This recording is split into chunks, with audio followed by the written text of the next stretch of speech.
Hello my dear, मैं Rajesh Kumar the select online classes पे मैं एक बार आपका पुनः स्वागत करता हूं। जैसा कि आपको पता है कि मैं ज्योमेट्री पढ़ा रहा हूं और इससे पहले 12 या 13 वीडियो जो है प्लेलिस्ट में पड़ी हुई है, सारी सीरियल वाइज से है, तो आप उनको जाके देखिए। पहले शुरुआत करिए 1 से 2 फिर 3 फिर 4 करके देखेंगे तो जो बेसिक स्टूडेंट है जिन्होंने सीजीएल 2020 प्रीलिम्स की तैयारी कर रहे हैं उनके लिए और सीपीओ 2020 के लिए जो तैयारी कर रहे हैं उनके लिए बहुत ही बेनिफिशियल होने वाला है। मैंने आपसे कहा है कि मैं पूरी मैथमेटिक्स यहाँ फ्री में पढ़ाने वाला हूँ, सब कुछ पढ़ाने वाला हूँ, तो आप चैनल को सब्सक्राइब कर लीजिए, लाइक कर लीजिए और जितना ज्यादा से ज्यादा हो सके आप इसको शेयर कर दीजिए। चलिए स्टार्ट करते हैं। कल की जो वीडियो पड़ी हुई थी उसमें मैंने पढ़ाया था इन सेंटर से जितने भी कुछ क्वेश्चन मैंने ले लिए, सारे तो नहीं ले पाए थे। सारे क्वेश्चन मैंने कहा कि जब हमने सारी थ्योरी हम पढ़ लेंगे तो लास्ट में हम कुछ क्वेश्चन लेंगे, लगभग 400-500 क्वेश्चन हम करेंगे जब पूरी थ्योरी खत्म हो जाएगी। इससे पहले हम जो पढ़ाते रहेंगे उस पर भी रिलेटेड क्वेश्चन करते रहेंगे ताकि वो आपकी थ्योरी क्लियर होती चले। तो कल की क्लास में हमने इन सेंटर से जो भी क्वेश्चन कुछ पूछे गए थे हमने 15-20 क्वेश्चन कराने की कोशिश की ताकि आपको समझ में आए। आज हम स्टार्ट करते हैं एल्टीट्यूड और एल्टीट्यूड से हम पढ़ेंगे ऑर्थो सेंटर। क्लियर? चलिए लिखिए फिर एल्टीट्यूड।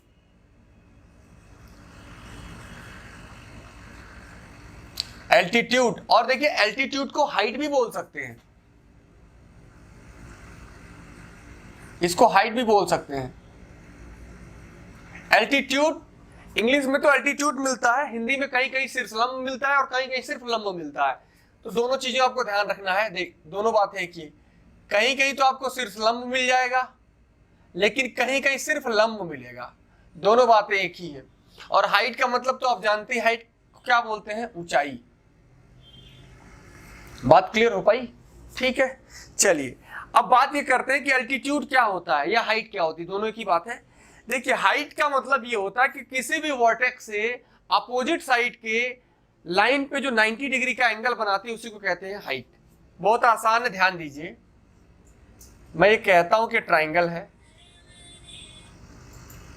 अगर किसी भी वर्टेक्स से, इसके 3 वर्टेक्स है, 3 शीर्ष है, चाहे मैं ये वाला शीर्ष लूं, चाहे ये वाला शीर्ष लूं, चाहे ये वाला शीर्ष लूं, और सामने की साइड पे 90 डिग्री का कोण बनाऊंगा मैं।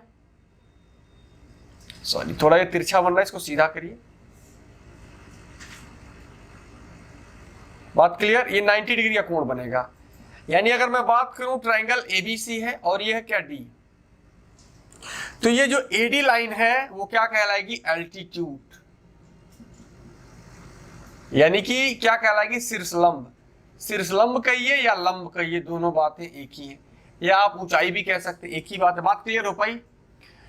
तो मैं यही तो बताया, किसी भी वर्टेक्स से किसी भी शीर्ष से अपोजिट साइड के लाइन पे जो 90 डिग्री का एंगल बनता है वो लाइन क्या कहलाती है? एडी क्या हो जाएगी? एल्टीट्यूड। बात क्लियर? किसी भी शीर्ष से सामने वाली भुजा पे 90 डिग्री का कोण बनाने वाली जो रेखा होती है उसी को कहते हैं एल्टीट्यूड।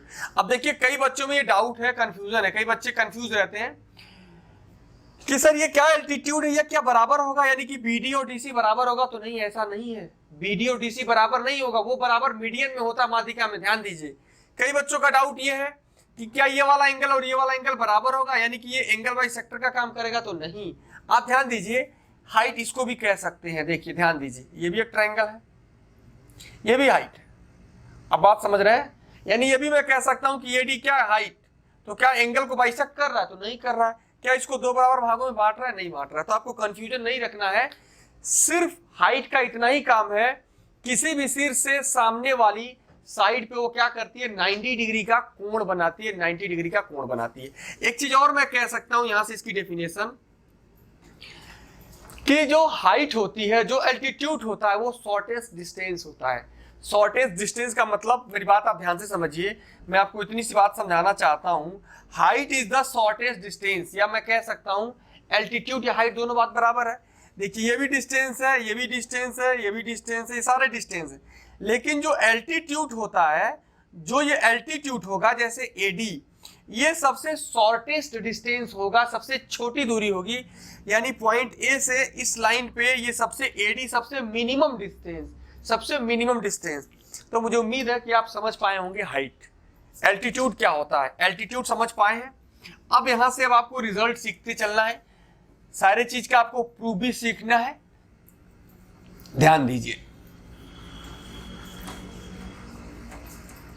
चलिए, तो आपने क्या सीखा? एल्टीट्यूड। एल्टीट्यूड आप समझ पाए, किसी भी वर्टेक्स से सामने वाली साइड पे 90 डिग्री का कोण बनाएगी। अब बात समझिए, अगर तीन शीर्षलंब, एक ट्रायंगल है, ये मैंने नाम दे दिया इसका AB और इसका C। अगर यहां से मैं डालूं, ये शीर्षलंब होगा, AD मैंने नाम दे दिया। यहां से एक शीर्षलंब अगर डालता हूं तो ये होगा D, E नाम दे दिया। और यहां से मैं अगर एक शीर्षलंब डालूं तो इसका नाम मैंने दे दिया F। इसका मतलब AD, BE और CF तीनों एल्टीट्यूड हैं। ध्यान दीजिए, AD, BE and CF are altitudes, यानी ये तीनों के तीनों क्या है? हाइट। और एक बात समझना है कि जहां तीनों हाइट, एक त्रिभुज के तीनों एल्टीट्यूड्स जिस पॉइंट पर इंटरसेक्ट करते हैं, ये पॉइंट क्या कहलाता है मेरे भाई? ऑर्थोसेंटर। क्या कहलाता है? ऑर्थोसेंटर। मैं फिर से मैं डेफिनेशन लिख रहा हूं, the point where 3 altitudes are intersect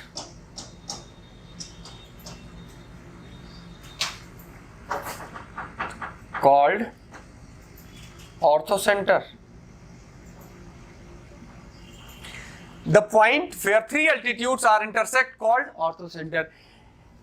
एक ऐसा बिंदु जहां तीनों शीर्षलंब प्रतिच्छेद करते हैं, यानी मैं हिंदी में बोल रहा हूं, एक त्रिभुज के तीनों शीर्षलंब जिस बिंदु पर प्रतिच्छेद करते हैं उसको क्या कहते हैं? ऑर्थोसेंटर, यानी कि लंब केंद्र। देखिए, नाम से भी आपको पता चलना चाहिए कि तीनों लंब मिल रहे हैं, इसलिए उसका नाम हो गया लंब केंद्र। जहां तीनों लंब मिलेंगे वो क्या कहलाएगा? लंब केंद्र। बात क्लियर? अब ध्यान दीजिए, अब कई बच्चों को तो ये डाउट है, कई स्टूडेंट को ये डाउट है कि जो ये ऑर्थोसेंटर, देखिए हम इसको O से डिनोट करते हैं, ये जो ऑर्थोसेंटर है इसको क्या डिनोट करते हैं? O से, क्योंकि इसका पहला लेटर O है। कई स्टूडेंट को ये डाउट है कि AO और OD का जो रेशियो होगा वो 2:1 होगा। अरे नहीं, गलत है ये तो मीडियन में होता है, माध्यिका में होता है, जब सेंट्रॉइड बनता है। तो ये कंफ्यूजन आपको नहीं पालना है कि ये 2:1 होगा, ये गलत बात है, नहीं होगा। बात क्लियर है? चलिए, अब यहां से आपको पॉइंट वाइज आपको रिजल्ट, आपने समझ लिया कि एल्टीट्यूड क्या होता है, आपने समझ लिया कि ऑर्थोसेंटर क्या होता है। अब इसमें लिखिए पहला पॉइंट नंबर पहला, यहां पॉइंट डालिए पहला। इससे क्या क्या रिजल्ट मिलेंगे आपको? देखिए, अगर एक ट्रायंगल हमने लिया, ट्रायंगल ABC, एक एल्टीट्यूड में यहां से डालता हूं, AD नाम दे दिया मैंने, एक एल्टीट्यूड में यहां डाल दिया BE, और दूसरा एल्टीट्यूड मैंने यहां डाल दिया CF। ठीक है, और ये पॉइंट आपको क्या मिलेगा? ये भी एल्टीट्यूड है। और आपको पता है कि एक त्रिभुज के तीनों एल्टीट्यूड जिस पॉइंट पर इंटरसेक्ट करते हैं उसको क्या कहते हैं? लंब केंद्र, ऑर्थोसेंटर। और उसको किससे डिनोट करते हैं? O। तो आपसे पूछा जाएगा एंगल BOC बताइए, या एंगल AOC बताइए, या एंगल AOB बताइए। तो पॉइंट लिखिए, अगर आपसे कोई पूछता एंगल BOC क्या होगा तो आप बताएंगे 180 माइनस एंगल A। यानी अगर ये वाला कोई एंगल पूछेगा BOC तो क्या करना है? 180 में से इसके ऊपर वाला घटा देना है। अगर आपसे कोई पूछता एंगल AOC तो क्या बताएंगे? 180 माइनस एंगल B। अगर कोई पूछता आपसे AOB क्या होगा, 180 माइनस एंगल C। बात क्लियर है? ये तीनों ही रिजल्ट पे बहुत सारे सवाल पूछे गए हैं। मैं पहले आपको बताता हूं कि ये रिजल्ट कहां से आया है कि नहीं। बात समझिए, ध्यान दीजिए, मेरी बात को ध्यान से समझिएगा। आप यहीं से समझ लीजिए कि यार ये बताइए AFO और ये क्या है? क्वाड्रिलेटरल है, चतुर्भुज है। AFOE क्या है? क्वाड्रिलेटरल चतुर्भुज है। और अगर ये 90 डिग्री है और ये भी 90 डिग्री है और ये एंगल कितना A है तो ये कितना होगा? 180 माइनस A। अरे क्वाड्रिलेटरल के चारों कोणों का योग कितना होता है? 360 होता है कि नहीं? क्यों होता है? तो समझिए कि ये क्वाड्रिलेटरल में दो ट्रायंगल होते हैं, ये पहला ट्रायंगल, ये दूसरा ट्रायंगल, और एक ट्रायंगल के तीनों अंतःकोणों का योग 180 होता है, तो क्वाड्रिलेटरल का कितना हो जाएगा 360। अगर ये 360 होगा, ध्यान दीजिए, अगर ये 360 होगा AFOE का, तो ये 90 180 हो गया। इसका मतलब ये और ये मिलके 180। तो अगर ये A है तो ये कितना होगा, FOE कितना होगा, FOE कितना होगा 180 माइनस A। अरे होगा कि नहीं बताइए, होगा। और आपको पता है कि ये दोनों वर्टिकली अपोजिट एंगल है, शीर्षाभिमुख कोण है, इसका मतलब ये भी वही होगा। FOE बराबर क्या हो जाएगा, इसीलिए हम कह सकते हैं कोण BOC बराबर क्या होगा 180 माइनस एंगल A। बात क्लियर, इसको एंगल लगा लीजिए। तो मुझे उम्मीद है कि आप समझ पाए होंगे, क्योंकि वर्टिकली अपोजिट एंगल बराबर होता है इस एंगल के बराबर ये एंगल होगा। बात क्लियर है? तो आप ध्यान से समझिए, अगर कोई पूछेगा BOC तो कितना हो जाएगा 180 माइनस A। अभी मैं एक एग्जांपल से भी आपको समझाने की कोशिश करता हूं ताकि आपको ज्यादा समझ में आए। ध्यान दीजिए,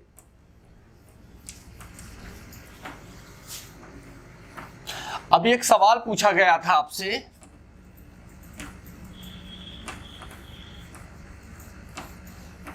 अभी एक सवाल पूछा गया था 18 मेंस में। देखिए सवाल क्या पूछा गया था, पहले मैं एक बेसिक क्वेश्चन लेता हूं फिर वो क्वेश्चन लूंगा। ध्यान दीजिए, अगर मान लीजिए एक ट्रायंगल मैंने लिया ये वाला, इसकी वर्टिसेस ये ABC, अगर ये AD हाइट है, एल्टीट्यूड है, एक BE एल्टीट्यूड है और एक CF एल्टीट्यूड है, ये पॉइंट ऑर्थो सेंटर लंब केंद्र है। अगर मान लीजिए ये वाला एंगल 40 डिग्री होगा, यानी कि एंगल A अगर 40 डिग्री होगा, तो कोई आपसे पूछेगा एंगल BOC कितना होगा, तो आप क्या बताएंगे, एंगल BOC क्या होगा, तो 180 माइनस A। तो एंगल क्या होगा BOC बराबर 180 minus angle A। Angle A का मान कितना 40, तो ये वाला एंगल कितना हो जाएगा 140। सीधी सी बात आप इतनी समझिए कि ये वाला एंगल और ये वाला एंगल दोनों का सम कितना होता है 180। कितना होगा, ये वाला एंगल और इस वाले एंगल का जो जोड़ होगा 180। अगर ये 40 है तो ये 140। क्लियर? ठीक है, चलिए, मुझे उम्मीद है कि आप समझ पाए होंगे। और यही चीज यहां से भी फॉलो होगा। अगर मान लीजिए ये वाला एंगल आपको दिया है 50, तो ये वाला एंगल कितना होगा 130, क्योंकि AOC बराबर क्या होता है 180 माइनस B, है कि नहीं? आप बात समझ पाए होंगे। चलिए अब देखिए, यहां से एक चीज आप समझिए, ध्यान दीजिए कि तीनों एल्टीट्यूड एक ही लाइन से क्यों गुजरते हैं। मैंने आपसे कहा कि क्या आपको पता है कि तीनों एल्टीट्यूड एक ही लाइन से क्यों गुजरते हैं, एक ही बिंदु से क्यों गुजरते हैं, अगल बगल से क्यों नहीं गुजरते हैं? पहले बात को समझिए, ध्यान दीजिए। अभी मैं सारी चीजें आपको बताऊंगा। जैसे ये एल्टीट्यूड है, ये आपका एक एल्टीट्यूड है, ये आपका दूसरा एल्टीट्यूड है। ये मैंने नाम दे दिया AD, ये हमने नाम दे दिया BE, और ये हमने नाम दे दिया CF। अब मुझे ये जानना है कि ये तीनों एल्टीट्यूड एक ही लाइन से क्यों पास हो रहे हैं। ऐसा क्यों नहीं हो रहा है कि दो एल्टीट्यूड यहाँ से पास हो रहे हैं और तीसरा यहाँ से हो जाए, या यहाँ से हो जाए, या कहीं इधर से हो जाए। ये बात समझ रहे हैं? देखिए, कुछ चीजें तो मैं आपको जब सरकम सेंटर पढ़ाऊंगा तो बताऊंगा, कुछ चीजें मैं अभी बता रहा हूं। समझिए, दोनों का एक दूसरे से रिलेशन है। ध्यान दीजिए कैसे है, समझिए। अगर मान लीजिए मैं एक ट्रायंगल लेता हूं, ये ट्रायंगल है A, ये ट्रायंगल है B और ये ट्रायंगल है C। बात क्लियर, समझ में आ रहा है? चलिए ध्यान दीजिए, अगर मैं कहता हूं कि AB के पैरेलल, किसके पैरेलल, AB के पैरेलल, AB के पैरेलल मैं एक लाइन ऐसे खींचता हूं। ध्यान दीजिए, ऐसे मैंने एक लाइन खींच दिया, ठीक है, तो इसके पैरेलल है ये। बात क्लियर? अब मैंने कहा कि AC के पैरेलल एक लाइन यहां से खींचता हूं, ये AC के पैरेलल मैं यहां 3 एरो लगा देता हूं, तो आपको ज्यादा समझ में आएगा, ठीक है। और एक BC के पैरेलल लेता हूं, किसके पैरेलल, BC के पैरेलल।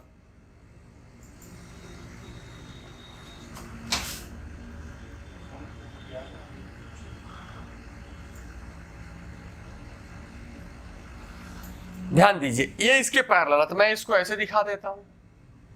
इसका कुछ नाम दे देते हैं P, इसका नाम दे देते हैं Q और इसका नाम दे देते हैं R।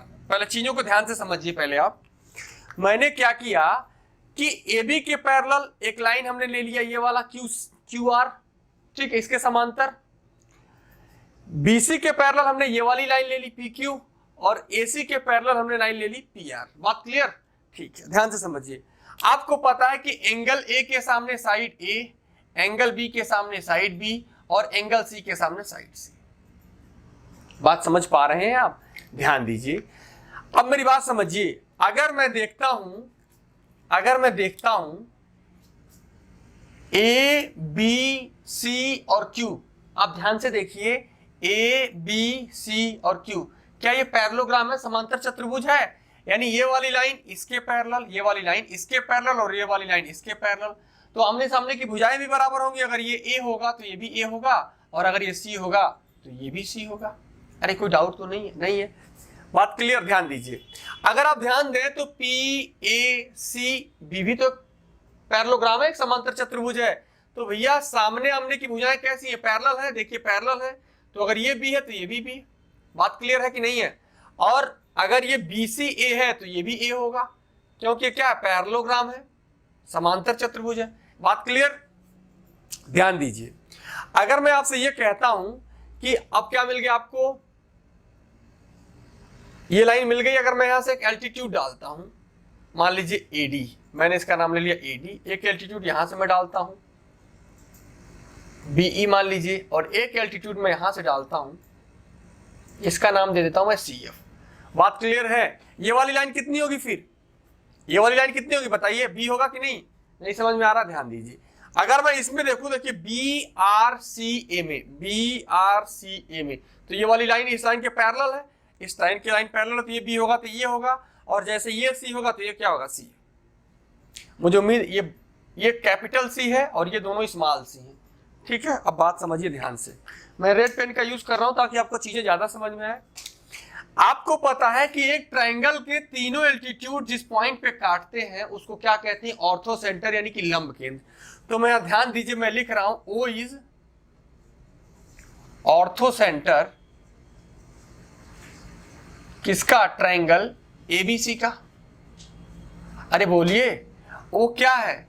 O लंब केंद्र है। ऑर्थो सेंटर का मतलब क्या हो गया? लंब केंद्र। O is ortho centre triangle ABC। अगर मैं इसका नाम दे देता हूं O, तो O क्या होगा? ABC का लंब केंद्र होगा कि नहीं होगा? हो जाएगा।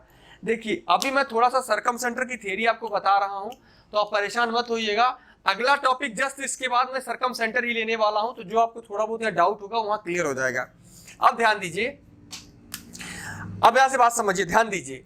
अगर ये BC लाइन, आपको पता है कि BC इसके पैरेलल है कि नहीं है? अगर ये दोनों लाइनें पैरेलल है तो AD क्या होगा? ट्रांसवर्सल होगा कि नहीं?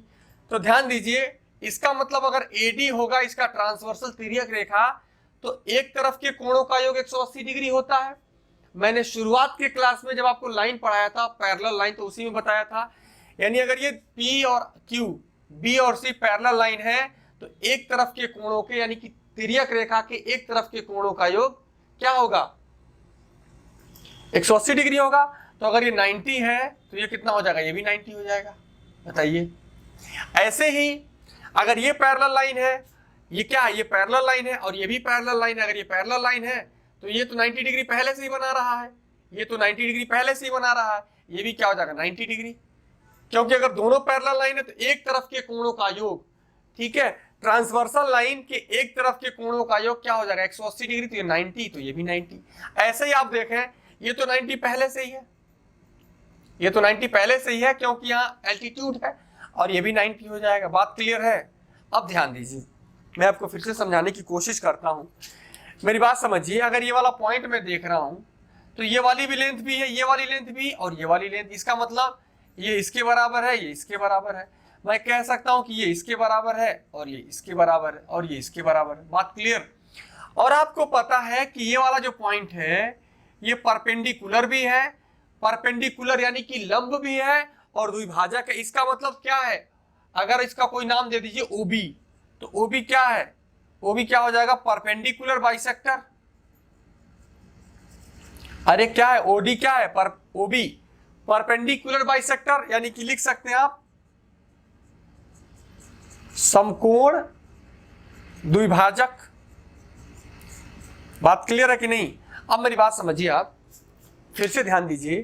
अब आपको पता है कि जहां जिस पॉइंट पे 3 परपेंडिकुलर बाइसेक्टर मिलते हैं उसको क्या कहते हैं हम लोग? Circum centre. अभी मैं सर्कम सेंटर पढ़ा नहीं रहा हूं, लेकिन ये पॉइंट आया है तो मैं बता देता हूं आपको। ध्यान दीजिए कि जहां 3 परपेंडिकुलर बाइसेक्टर मिलते हैं, यानी ये परपेंडिकुलर बाइसेक्टर, ये परपेंडिकुलर बाइसेक्टर जहां मिलते हैं उसको क्या कहते हैं? Circum centre. और यहीं से क्या कहते हैं हम लोग?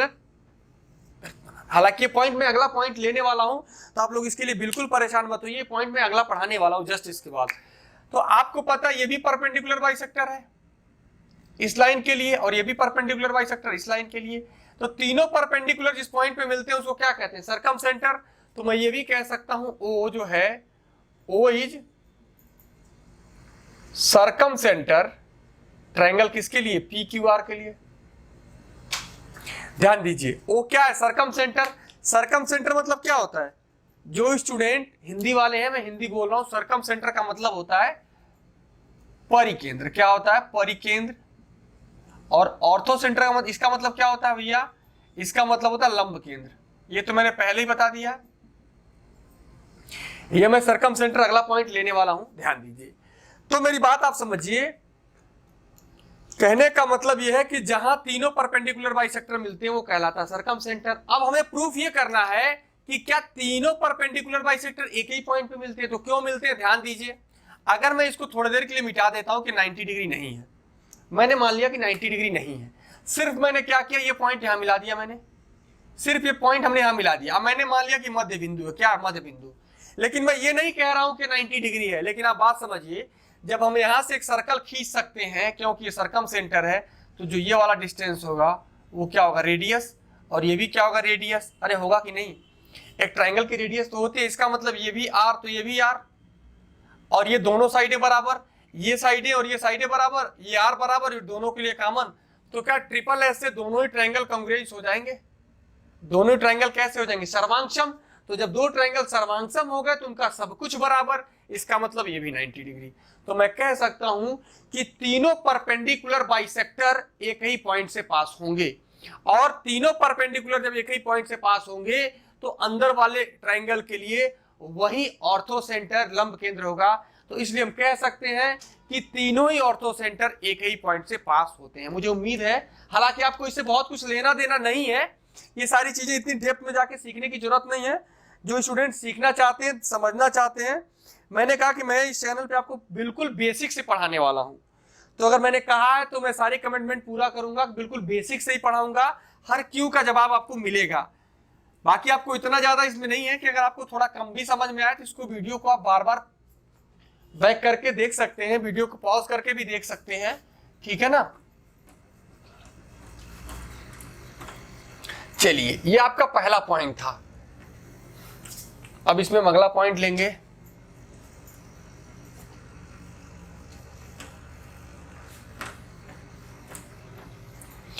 ध्यान दीजिए,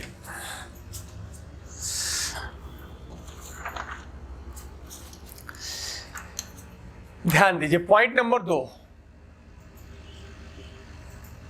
अगर आपसे कोई पूछ लिया जाए कि एल्टीट्यूड की लेंथ क्या होगी, एल्टीट्यूड की लंबाई अगर आपसे कोई पूछे कि एल्टीट्यूड की लंबाई कैसे निकलेगी, तो आप निकाल सकते हैं। देखिए, अगर मैंने मान लिया कि ट्रायंगल है, मान लीजिए ये 4 है, ये 6 ले लिया हमने, यहां से मैंने एक एल्टीट्यूड डाल दिया, और मैंने मान लिया 8, इसका मैं नाम दे देता हूं ABC। AD क्या है आपका? ये पॉइंट D है। AD क्या है? एल्टीट्यूड यानी कि लंब है। BC दे रखा है 8, AB दे रखा है 4 और AC दे रखा है 6। आपसे पूछा जाएगा कि AD का मान बताइए, यानी find the length of AD। तो AD क्या है? एल्टीट्यूड है। अरे एल्टीट्यूड है तो यहां भी पाइथागोरस का प्रमेय लगा सकते हैं, और यहां भी राइट एंगल ट्रायंगल बना तो यहां भी आप पाइथागोरस थ्योरम लगा सकते हैं। तो ध्यान दीजिए, अगर मैं इसको x ले लेता हूं, अगर मैं इसको x ले लेता हूं, ये वाली लेंथ क्या होगी? 8 - x। और अगर मैं AD के लिए सॉल्व करूं तो AD का लेंथ कैसे निकलेगा? अगर मैं इस ट्रायंगल की बात करूं ABD का, तो 4 का स्क्वायर - x का स्क्वायर। अरे यही तो होगा, हाइपोटेनियस का स्क्वायर माइनस बेस का स्क्वायर बराबर क्या हो जाएगा? AD का स्क्वायर। और यहां से BC की वैल्यू लेते हैं, 6 का स्क्वायर -8 - x का स्क्वायर। और दोनों हम AD के स्क्वायर के बराबर कर सकते हैं। तो ये क्या हो जाएगा 16 माइनस का x स्क्वायर बराबर 36। इसका आप स्क्वायर करेंगे तो क्या हो जाएगा, सॉरी 8 माइनस एक्स का होल स्क्वायर होगा ना ये, ठीक है। चलिए तो क्या हो जाएगा a square plus b square minus 2ab, तो ये हो जाएगा ये माइनस हो जाएगा 64 माइनस एक्स स्क्वायर, और ये हो जाएगा प्लस का 16x, और बराबर किसके हो जाएगा 16 minus x square. X square से एक्स स्क्वायर तो पहले ही कैंसिल हो जाएगा, है कि नहीं, और 36 में से 64 जाएगा तो कितना बचेगा माइनस का 28, ये इधर आएगा तो प्लस का 28, तो 28 6 34 और 10 कितना हो जाएगा 44, तो 44 बराबर कितना हो जाएगा 16x, तो x बराबर क्या होगा, यहां से अगर x की वैल्यू निकालेंगे आप तो 44 बटे 16, तो 4 से काटेंगे 11 बार में, 4 से कटेगा 4 बार में, तो x बराबर क्या निकल गया, ये x का मान निकला 11/4, x का मान क्या निकल गया 11/4। और अब तो आप हाइट निकाल सकते हैं, ना हाइट, AD बराबर क्या होगा, अरे हाइट तो निकाल सकते हैं यहां से 4 का स्क्वायर माइनस इसका स्क्वायर करेंगे, तो इसको डायरेक्ट आप लिख लीजिए 16 और ये भी 16 कर लीजिए, तो यहां से आप कर सकते हैं ना, यहां से आप AD की वैल्यू फाइंड कर लीजिएगा, ठीक है। तो मुझे उम्मीद है कि आप समझ पाए होंगे। अगर किसी भी एल्टीट्यूड की लेंथ पूछी जाती है AD की, तो आपको क्या करना है, x ले लेना है, इसको बाकी का ले लेना है, इसके लिए सॉल्व कर देना, इसका स्क्वायर माइनस इसका स्क्वायर बराबर इसके स्क्वायर, और यहां से भी सॉल्व करेंगे तो इसका स्क्वायर माइनस इसका स्क्वायर बराबर इसका स्क्वायर, और दोनों ही इक्वेशन को मैं बराबर कर दूंगा, तो यहां से x का मान निकल जाएगा, और जब दो साइडें निकल जाएंगी तो तीसरी साइड आप निकाल सकते हैं, खुद निकाल सकते हैं। तो नोट कर लीजिए, ये आपको एल्टीट्यूड का लेंथ यहां से मिल सकता है। चलिए, मुझे उम्मीद है कि आप समझ पाए होंगे। अगला पॉइंट फिर लेते हैं, ये आपका पॉइंट नंबर दूसरा था एल्टीट्यूड में। पॉइंट नंबर तीसरा लेते हैं, ध्यान दीजिए।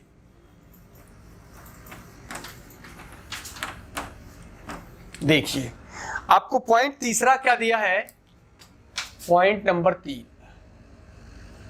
जितना डेप्थ में हो सकता था, जितनी बेसिक थ्योरी हो सकती थी, मैं सब कुछ पढ़ाने की कोशिश करूंगा। देखिए आप हमें बताइए, अभी मैं आपको टाइप ऑफ ट्रायंगल नहीं पढ़ाया हूं, जब मैं पढ़ाऊंगा तो वो भी बहुत चीजें डेप्थ में बताऊंगा। अगर कोई ऑब्ट्यूज एंगल है, अगर कोई अधिकोण है, तो इसका ऑर्थो सेंटर यानी कि लंब केंद्र कहां बनेगा, तो ध्यान दीजिए मैं आपको समझा रहा हूं। अरे यही तो लंब केंद्र कहां बनता है, जहां एक ट्रायंगल के तीनों एल्टीट्यूड मिलते हैं। तो देखिए बात को समझिए कि ऑब्ट्यूज ट्रायंगल में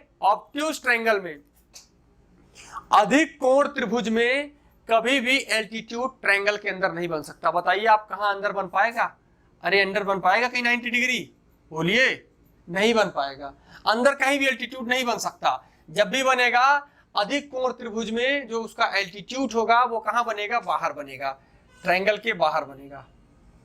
जैसे मैं अगर इसका एल्टीट्यूड बनाना चाहूं तो ये इसका एल्टीट्यूड है, और अगर मैं इसको आगे बढ़ा दूं, अगर मैं यहां से एल्टीट्यूड डालना चाहूं तो देखिए ये एल्टीट्यूड यहां से डालूंगा, ये एल्टीट्यूड है,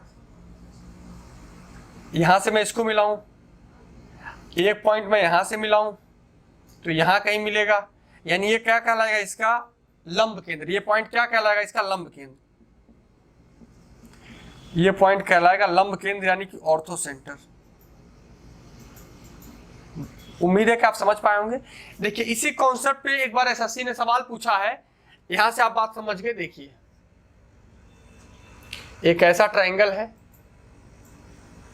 ABC, अगर इसके तीनों एल्टीट्यूड मैंने नाम दे दिया AD, ये नाम हो गया BE, और ये आपका नाम हो गया आपका CF, ये पॉइंट लंब केंद्र ऑर्थो सेंटर। अब ध्यान दीजिए यहां से आपसे क्या पूछा जाएगा, मैं बता रहा हूं, आप ध्यान दीजिए।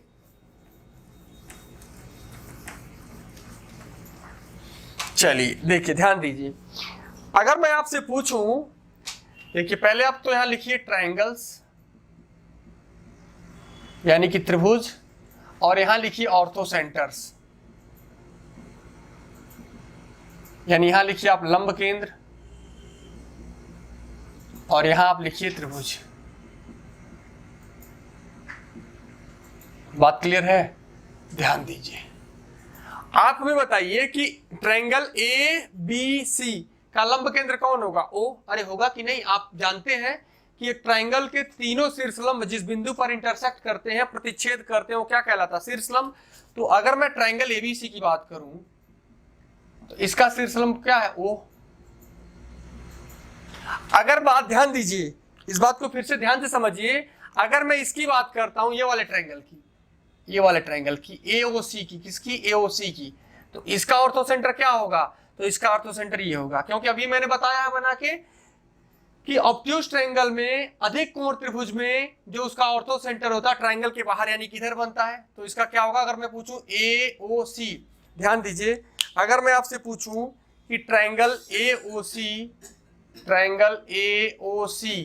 एओसी का लंब केंद्र कौन होगा? तो बी होगा। ऐसा सवाल में पूछा गया एक बार, एसएससी ने ऐसा पूछा है, ऐसा ट्रायंगल बना के और पूछा कि ट्रायंगल एओसी का लंब केंद्र कहां होगा, तो आपको बताना बी। अगर मान लीजिए आपसे पूछा जाए एओबी का, तब क्या होगा? इसका सी होगा। ट्रायंगल एओबी का लंब केंद्र क्या होगा? तो सी होगा। अगर कोई पूछ दे बीओसी का, ट्रायंगल बीओसी का लंब केंद्र कहां बनेगा? तो ये ऊपर वाला बनेगा। तो ये आपको पॉइंट याद रखना है, ठीक है? बात क्लियर हो पाया? अगर कोई पूछे ट्रायंगल एबीसी का लंब केंद्र यानी कि ऑर्थो सेंटर, तो पॉइंट ओ। एओसी का ऑर्थो सेंटर तो ये, बीओसी का ऑर्थो सेंटर तो ये, और पूछा जाए आपसे कि एओबी का ऑर्थो सेंटर तो ये। मुझे उम्मीद है कि आप इतनी सी बात समझ पाए होंगे। ऐसा सवाल इस पे एक बार एसएससी ने पूछ लिया था। चलिए अगला आइए, पॉइंट नंबर 4।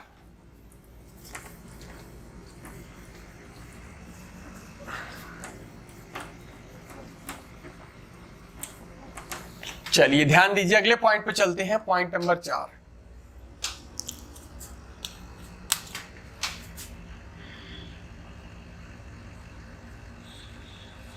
देखिए एक बात समझिए, जो एक ट्रायंगल होता है, ट्रायंगल की सबसे बड़ा, जो ट्रायंगल का सबसे बड़ा एल्टीट्यूड होता है वो सबसे छोटे साइड पे पड़ता है, और जो सबसे छोटा एल्टीट्यूड होता है वो बड़े साइड पे पड़ता है। कैसे? बात समझिए, ध्यान दीजिए।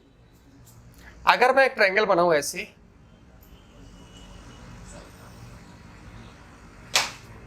अगर मान लीजिए साइड 10 है, ध्यान दीजिए थोड़ी देर के लिए समझिए, और मैंने मान लिया कि 12 है ये वाली साइड, और ये मैंने कहा 15 है। मान लीजिए हमने नाम दे दिया AB बराबर 10 और हमने दे दिया BC बराबर 15, और AC की वैल्यू कितनी है? कितनी है AC की वैल्यू? 12 ऐसा दिया है क्वेश्चन में। अब ध्यान दीजिए, तो अगर मैं आपसे लूं, समझाऊं आपको, मैंने मान लिया कि इसका ट्रायंगल का एरिया 30 है। कितना? 30। अरे बताइए कितना मैंने मान लिया थोड़ी देर के लिए आपको समझाने के लिए, 30 सेंटीमीटर स्क्वायर। तो इसका मतलब अगर मैं हाइट लेता हूं तो ये वाली हाइट कितनी मिलेगी बताइए? ये वाली हाइट मिलेगी, अगर इसकी मैं लेंथ दूं तो 5 मिलेगा। बात क्लियर? और अगर मैं इसकी हाइट लूं, यहां पे हाइट डालूं, तो ये वाली कितनी मिलेगी? 6 मिलेगी। और अगर मैं यहां हाइट अगर मैं यहां हाइट डालता हूं तो ये क्या मिलेगा? 4 मिलेगा। बात समझिए। अब ध्यान दीजिए कैसे, ये हो जाएगा बेस 10 और इस पे पड़ा एल्टीट्यूड 6, तो 10 गुणे 6 कितना? 60। 2 से भाग देंगे तो क्षेत्रफल कितना? 30। यहां समझिए, अगर ये बेस 15 है तो इसकी हाइट होगी 4, तो 15 चौको 60, और 2 से भाग देंगे तो भी 30। और अगर इसके लिए बेस है 12 तो इसकी हाइट होगी 5। आपने क्या देखा कि जो बेस सबसे छोटा है उसका एल्टीट्यूड सबसे बड़ा है, और जो साइड सबसे बड़ी है यानी कि 15, उस पे एल्टीट्यूड 4 सेंटीमीटर का यानी सबसे छोटा है। इसका मतलब मैं कह सकता हूं, ध्यान दीजिए, longest altitude drawn on smallest side, जो सबसे लंबा एल्टीट्यूड होता है वो सबसे छोटी भुजा पे पड़ता है। बात क्लियर? तो यहां से अगर कोई आपसे, यहां एक रिजल्ट आपको मिला, मैं ऐसे बता सकता हूं कि जो एल्टीट्यूड होता है, एल्टीट्यूड वो इनवर्सली प्रोपोर्शन होता है किसके? बेस के, आधार के। बताइए, नहीं होगा? जिसका एल्टीट्यूड बड़ा होगा उसकी हाइट छोटी होगी, जिसका एल्टीट्यूड छोटा होगा उसकी हाइट बड़ी होगी। तो अगर मान लीजिए कोई ट्रायंगल आपसे दे दिया जाए ऐसा कोई, मान लीजिए मैं आपको समझाने की कोशिश करता हूं, यहां से एक रिजल्ट आपसे पूछा जा सकता है, पूछा नहीं गया है लेकिन आगे एग्जाम में पूछा जा सकता है। अगर मान लीजिए कोई ऐसा ट्रायंगल है, ऐसा ट्रायंगल आपको दे दिया गया ABC और इस पे डाला गया एल्टीट्यूड D, इस पे डाला गया एल्टीट्यूड E और इस पे डाला गया एल्टीट्यूड F, और आपसे पूछा जाएगा AB, BC और CF का अनुपात क्या होगा, ऐसे पूछा जाएगा।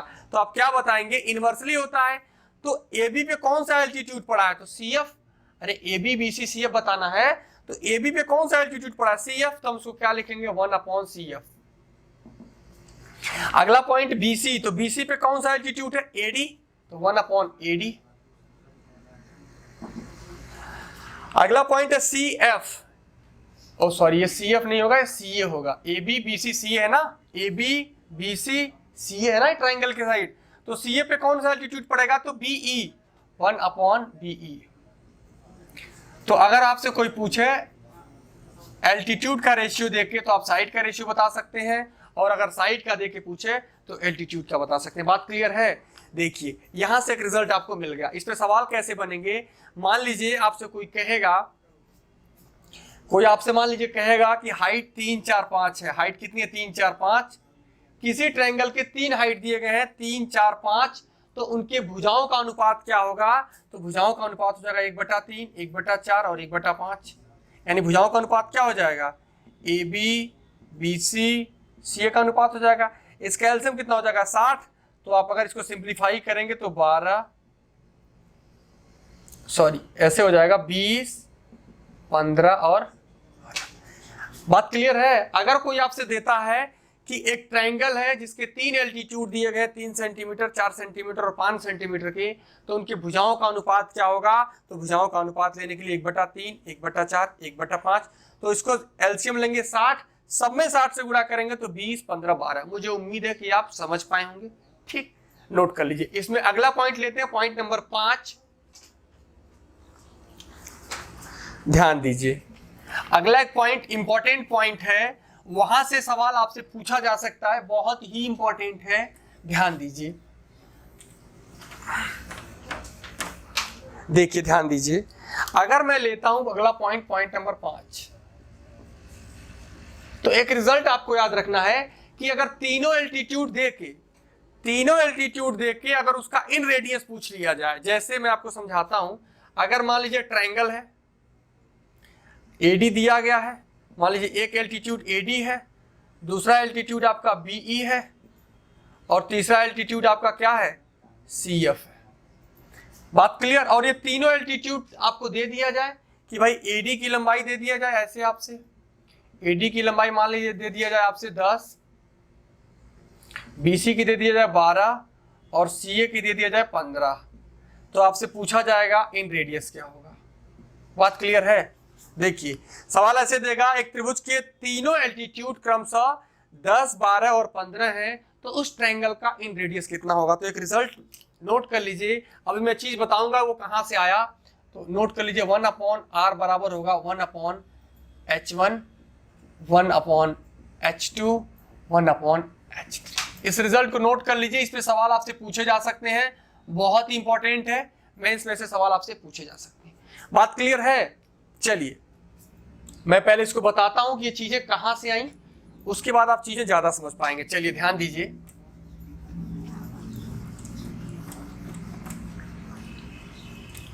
देखिए ये कहां से आया, मैं इसको थोड़ा सा एक्सप्लेन कर दूं। देखिए किसी भी, आप कभी किसी एग्जाम में जाएंगे तो वहां आपसे प्रूफ नहीं करने को कहेगा कि आप हमें प्रूफ कीजिए, लेकिन होता क्या है कि जब हम लोग इसको प्रूफ करेंगे तो आप इसको 2-4 मिनट देखेंगे तो उससे बहुत सारे आपके कॉन्सेप्ट डेवलप होंगे, और जब कॉन्सेप्ट डेवलप होंगे, जब उस चीजों के बिल्कुल डेप्थ में जाके आपको जानकारी होगी तो आपको इंटरेस्ट आएगा, और जब इंटरेस्ट आएगा तो फिर पढ़ने में मजा आएगा, और जब मजा आएगा तो फिर कितने भी क्वेश्चन आए फिर हम थकते नहीं है। देखिए पढ़ाई में आदमी तभी थकता है जब कोई भी चीज प्रॉब्लम या फंस जाती है, नहीं आती है तो। बात क्लियर है ना? ध्यान दीजिए, मैं आपको समझाने की एक बार फिर से कोशिश करता हूं, ध्यान दीजिए। अगर एक ट्रायंगल है ABC और एक एल्टीट्यूड A है AD, एक एल्टीट्यूड आपका दिया है BE और दूसरा एल्टीट्यूड आपका दिया है CF, एक ट्रायंगल के तीनों एल्टीट्यूड जिस पॉइंट पे इंटरसेक्ट करते हैं उसको क्या कहते हैं, ऑर्थो सेंटर, लंब केंद्र। इस पॉइंट को मैं बार बार इसलिए रिपीट कर रहा हूं ताकि बिल्कुल आपको याद हो जाए, याद भी मैं यही करा दूंगा, ठीक है। चलिए, तो ये पॉइंट क्या कहलाता है, लंब केंद्र। बात क्लियर है। अच्छा, आपको ये भी तो पता होगा एंगल ए के सामने साइड ए, एंगल बी के सामने साइड बी और एंगल सी के सामने साइड सी। अच्छा, अगर मैं इसका एरिया पूछूं तो कैसे निकालेंगे आप, तो आप कई तरीके से निकाल सकते हैं। अगर ये वाला बेस लेंगे तो ये हाइट लेना पड़ेगा, अगर ये बेस लेंगे तो ये वाला हाइट लेना पड़ेगा, और अगर ये बेस लेंगे तो ये वाला हाइट लेना पड़ेगा। ऐसा मैंने शुरू में बताया था, ठीक है, ध्यान दीजिए। पहले तो मैं ये ले रहा हूं 1/2, इसको मैंने नाम दे दिया मान लीजिए H1, इसको मैंने नाम दे दिया H2 और इसको मैंने नाम दे दिया H3, ठीक है। चलिए 1/2 A गुणे H1 ये बराबर होगा 1/2 गुणे B H2 के, और ये बराबर होगा 1/2 गुणे C गुणे H3 के, और ये बराबर होगा एरिया ऑफ ट्रायंगल यानी कि डेल्टा के। कोई डाउट तो नहीं किसी को, बताइए। ध्यान दीजिए, अगर ये वाला मैं बेस लूंगा A तो इसकी हाइट होगी H1, और आपको ट्रायंगल का एरिया पता, हाफ बेस इंटू हाइट। ऐसे ही अगर ये वाला बेस लेंगे B तो इसके लिए हाइट लेना पड़ेगा H2, तो हाफ B गुणे H2, और अगर ये वाला बेस लेंगे C तो हाफ गुणे बेस गुणे H3, और ये तीनों ही बराबर होंगे एरिया ऑफ ट्रायंगल के। कोई डाउट नहीं है। ध्यान दीजिए, अगर मैं यहां से ऐसा कहता हूं, इस ट्रायंगल को मैं इधर लाता हूं, तो क्या लिख सकता हूं, A/डेल्टा और बराबर क्या हो जाएगा 2/H1 होगा। ध्यान दीजिए, अगर आपको नहीं समझ में आता है तो मैं यहां से फिर से आपको समझाने की कोशिश करता हूं। यही तो वैल्यू दे रखी है, ये तीनों ही सबके इक्वल हैं, तो मैं इसको इधर लाता हूं A/डेल्टा, ये 2 इधर मल्टीप्लाई करेगा और H1 इसके नीचे आ जाएगा। यही तो मैंने बताया है। बात क्लियर है। चलिए ध्यान दीजिए, ऐसे मैं यहां से लिख सकता हूं, इससे और उससे क्या लिख सकता हूं, B/डेल्टा अपॉन 2/H2, ऐसे लिख सकता हूं C/डेल्टा, और यहाँ क्या लिख सकता हूं 2/H3। कोई डाउट नहीं है। ये चीजों की आपको ज्यादा जरूरत नहीं है, आपको और सिर्फ जरूरत इससे है, लेकिन मैं चीजें आपको बिल्कुल समझाना चाहता हूं कि आपके कॉन्सेंसियस माइंड में बिल्कुल ये बैठ जाए, चीजें कभी ना निकले। ध्यान दीजिए, अगर मैं इन सबको जोड़ देता हूं तो क्या हो जाएगा, A+B+C/डेल्टा, और यहां से क्या हो जाएगा, अगर मैं 2 कॉमन ले लूं तो क्या हो जाएगा बताइए, 1/H1, 1/H2 और 1/H3। तो A+B+C को क्या लिख सकते हैं, A+B+C को क्या लिखते हैं बताइए, A+B+C को क्या लिखेंगे, S लिख सकते हैं, इसको 2S। आपको पता है ना इसको, देखिए भूल गए आप, A+B+C बटे 2 बराबर क्या होता है, S। अरे होता है कि नहीं होता है, होता है। तो मैं ये भी तो लिख सकता हूं कि A+B+C बराबर क्या लिख सकता हूं, 2S। नहीं लिख सकता हूं, चलिए तो इसके जगह मैं लिख सकता हूं 2S। मैं यहां लिख रहा हूं ताकि आपको ज्यादा समझ में आएगा। देखिए 2S अपॉन क्या हो जाएगा, डेल्टा बराबर हो जाएगा 2, 1/H1, 1/H2 और 1/H3।